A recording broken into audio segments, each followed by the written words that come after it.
matapos ang matagumpay na paggamit ni Kurapika ng Little Eye at ang simula ng pag-iimbestiga ni Oito Huigoro sa quarters ng bawat prinsipe, ay ngayon ay i-review na natin ang Chapter 3068 o ang Episode 29 ng ating Dark Continent series.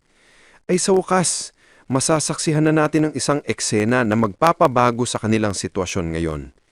Isang eksena, mga kaibigan, na ikinagulat din ng lahat. Kaya naman, this is Mr. AI Anime, at wag na nating patagalin pa. Let's go! Ang pamagat ng ating chapter ngayon ay Foul Play. Nagsimula ang chapter dito kay Oito Huigoro na ginuguhit ang buong room ng 13th Prince na si Mariam Huigoro. Inilagay dito ni Oito ang lahat ng mga importanteng impormasyon ayon sa kanyang isipan. Para sa kanya, ang 13th Prince na si Mariam ay may Nenbeast na mala dinosaur ang itsura.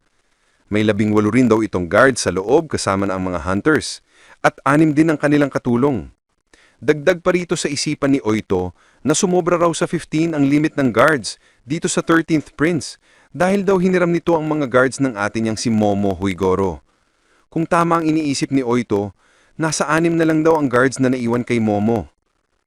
Habang nagsusulat si Oito, sa isipan naman ngayon ni Bobby Mayna ay sinabi niya na kahit gamit niya ang kanyang nen, ay hindi pa rin niya malaman-laman kung anong sinusulat ni Oito.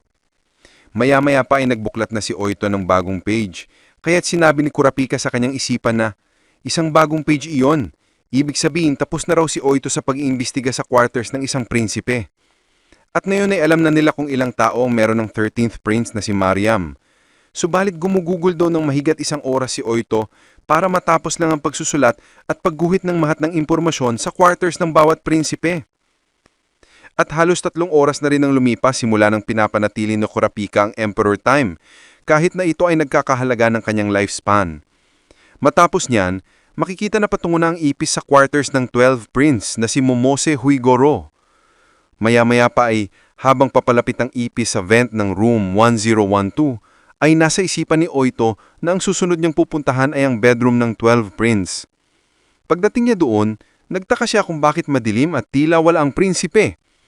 Ngunit sa pagpasok ng ipis sa loob ng master's bedroom, biglang nagulat si Oito sa kanyang nakita. Isang guard na nasa kama mismo at sinasakal si Prince Momose. Nang masaksihan nito ni Oito, napasigaw siya ng malakas. Hindi, wag! Nagulat naman dito sina Bobby Mayna at Kurapika sa biglang sigaw ng Reyna. Tumayo si Oito at sinabihan silang pigilan ng lalaki sapagkat si Prince Momose ay mamamatay na raw. Kailangan nilang pigilan ito.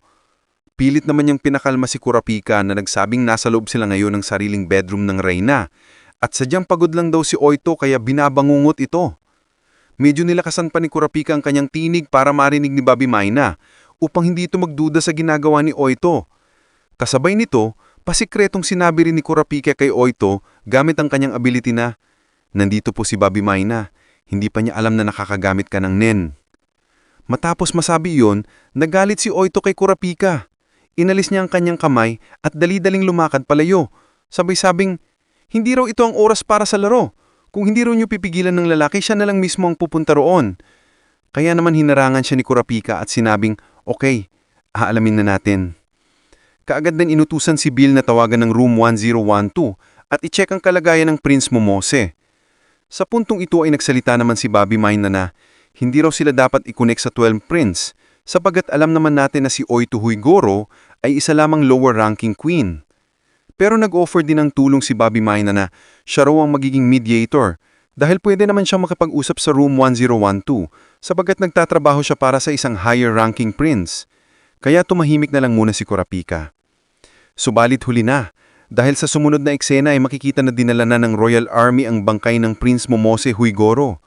Labis ang paghihignapis ng Reyna na si Oito na sinisisi ang kanyang sarili habang umiiyak. Sabi niya, mapipigilan daw sana niya ang krimen at masasalba pa ang buhay ng prinsipe. Matapos niyan, sinabihan na Bill ni Kurapika na ang cause of death ng prinsipe ay suffocation. Dagdag pa ni Bill, lagi raw nakabantay ang mga guards ni Prince Momose na labas ng kanyang kwarto habang natutulog ito. At bukod sa 2 guards na naka-off duty noong mga oras na yon, ang testimonya ng 4 na guards na nakabantay ay nag-match at pare-pareho ang sinabi na wala raw talagang taong nakapasok sa kwarto ng prinsipe sa mga oras na yon. Ayon pa kay Bill, Isinumbong na raw ng ina ni Momose na si Queen Sevanti Huigoro sa hari na ang 6 na guards ay nagsasabwatan, kaya naman ang 6 na iyon ay dinala na sa custody para isa lang sa korte.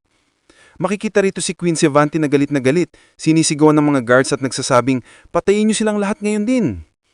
Samantala, sa isipan ni Kurapika, sinabi niya na, kailangan talaga nilang maging mas maingat ngayon dahil perpektong-perpekto ang timing kung kailan nila nagawa ang krimen.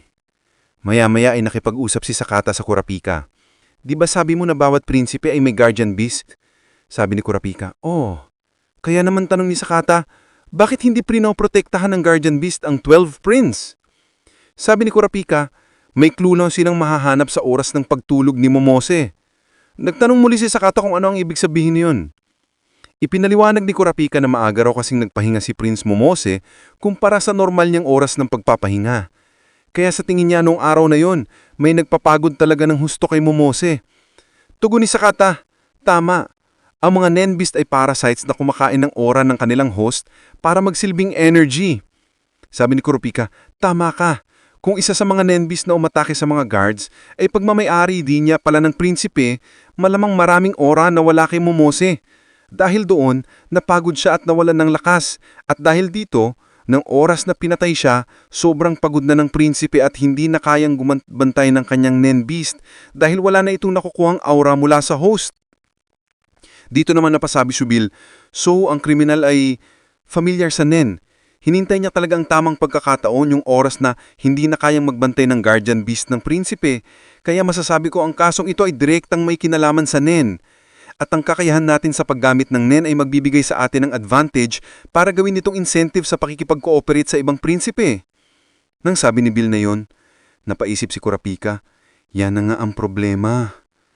Makikita rito na umiiyak pa rin ang reyna na si Oito at sa isipan ni Kurapika, sinabi niya na gusto sana niyang ipagpatuloy ni Oito ang pag-iimbestiga. Pero napakawalang naman daw sa parte niya kung ipapagawa niya iyon sa kareyna sa gitna ng kanyang pagdadalamhati. Subalit, sa kabilang banda, iniisip din ni Kurapika na mas kailangan pa nilang makakuha ng mas maraming impormasyon hanggang maaari upang mapunan niya ang risk na maaring maranasan ng Prinsipe Wobble. Maya-maya pa inagsalita si Bobby Mayna. Pwede raw bang tanungin ng reyna? Napatingin dito si Oito Huigoro sa kanya. Kaya tanong ni Bobby Mayna, wala raw bang benepisyo ang pag-iyak ng reyna dun sa nangyari? Nang sabi ito ni Bobby Mayna, sa isipan ni Kurapika, napaka-obvious no ng mga nangyari kanina. Sa tingin niya nalaman na talaga ni Bobby Mayna ang tungkol sa paggamit ng Nen ng reyna. Ngunit ipinagtataka ni Kurapika kung bakit tinatanong pa ni Bobby Mayna kay Oito ang mga katanungan na iyon. Sumagot si Oito Huigoro, walang benepisyo. Well, sa mga taong katulad niyong nilamon na ng laro ng survival, ay parang mali talaga sa inyo ang kagustuhan kong pigilan sana ang pagkamatay ng aking stepdaughter. Tinapos na ang kanyang salita habang umiiyak. Naintindihan ko kayo, wala na akong dapat na isasagot o sasabihin pa. Ito ay para kay Bobby Mayna. Dito naman sinabihan ni Bobby Mayna si Sakata. Tara na, Sakata, ipaubaya mo na lang muna kay Kurapika ang pagbabantay sa reyna. Kasi hindi raw makakapagpahinga ng maayos ang reyna kung nandirito tayo sa loob. Sasabihan ko na lang si Slaka tungkol dito. Nang sinabihan na yun ni Bobby Mayna, hindi nakapagsalita si Kurapika tungkol sa desisyon nito. Lalo na naramdaman niyang tinanggal na rin ni Bobby Mayna ang kanyang Nen. Kaya tinignan niya na lang ito habang papalayo na kasama ni si Sakata. Matapos yon, inactive ni Oito ang Little Eye para ipagpatuloy ang pag-iimbestiga. Nasabi pa nito na, huwag mo na munang ipilitin ng sarili mo. Sagot ni Oito, para kay Wobble ang ginagawa ko ngayon, hindi para sa iyo, Kurapika. Maya-maya pa ay may kausap sa telepono si Bill at sinabihan siya na magsisimula na raw sila bukas. At nasagot na hindi lang iyon, gusto rin ng kapitan ng guards ng First Prince na malaman ang kanilang ginagawa. Nagtanong si Kurapika, paano naman ang ibang hunters? Sagot ni Bill, nakikipagkasundo naman daw sila sa mga hunters, pero nagpapanggap na nagdadalawang isip sila. Kaugnay nito, sinabi nila na sa loob ng 2 linggo lang ay matututunan na ang basics ng Nen. Sagot ni Kurapika, naiintindihan ko ang risk pero may plano naman ako tungkol dyan. Sinabi ni Bill na may 2 pa raw silang problema.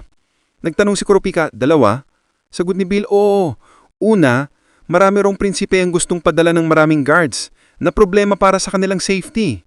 Sagot ni Kurapika, lilimitahan na lang natin ang guard na pwedeng ipadala ng prinsipe sa 2 na lang.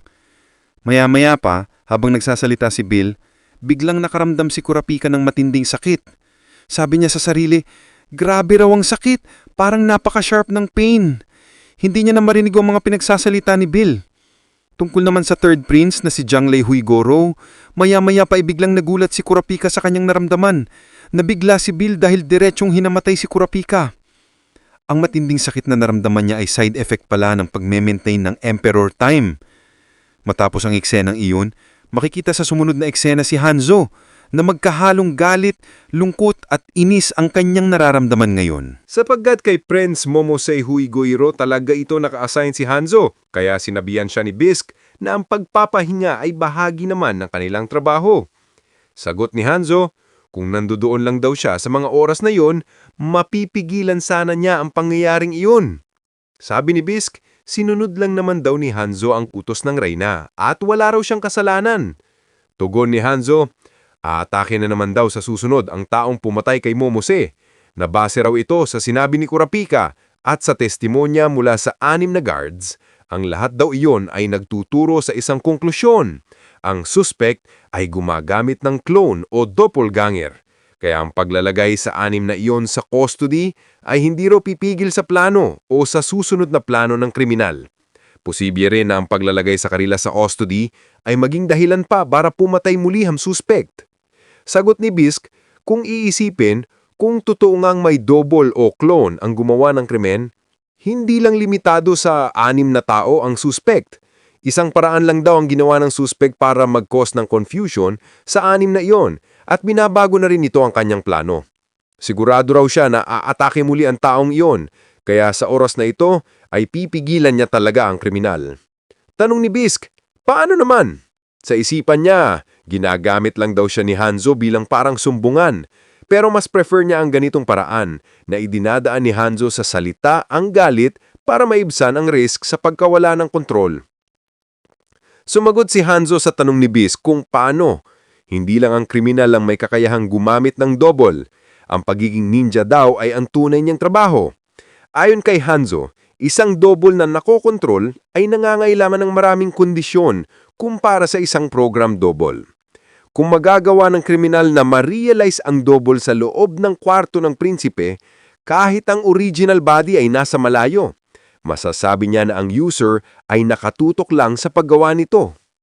Kung ang kriminal na may double ay isa sa 6 na guards na naka-on break sa oras na iyon, walang masyadong makakapansin sa kanyang ginagawa. Kaya sinabi ni Bisque kay Hanzo, kung ganito ang kaalaman niya, hindi na raw siya pipigilan si Hanzo sa gagawin niya.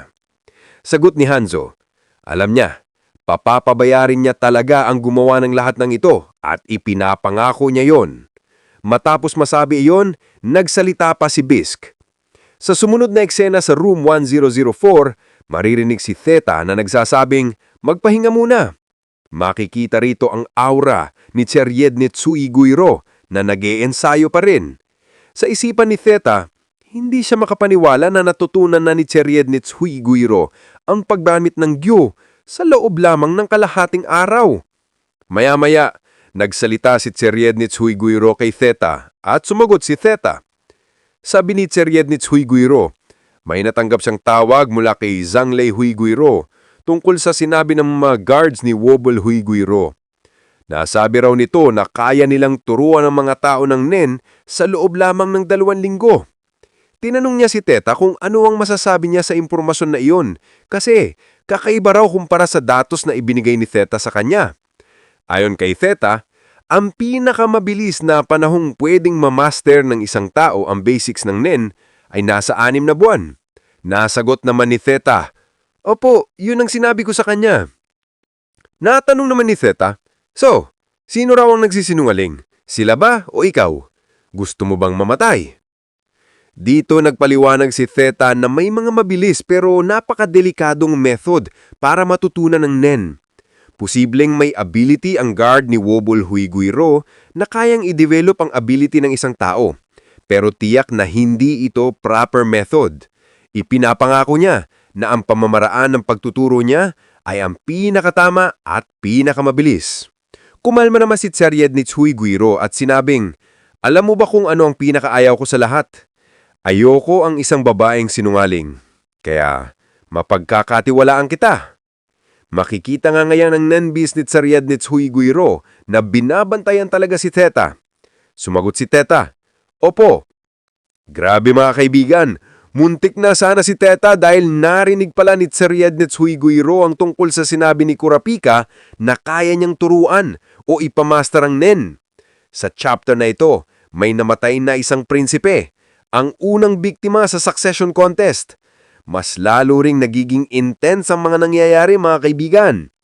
Sa susunod na chapter, siguradong mas titindi pa ang mga eksena na ating masasaksihan dahil malalaman natin kung ano nga ba ang nangyari kay Kurapika, ang progress ng kanyang gagawing pagtuturo, at ang sorpresa sa pagdating ng isang misteryosong tao.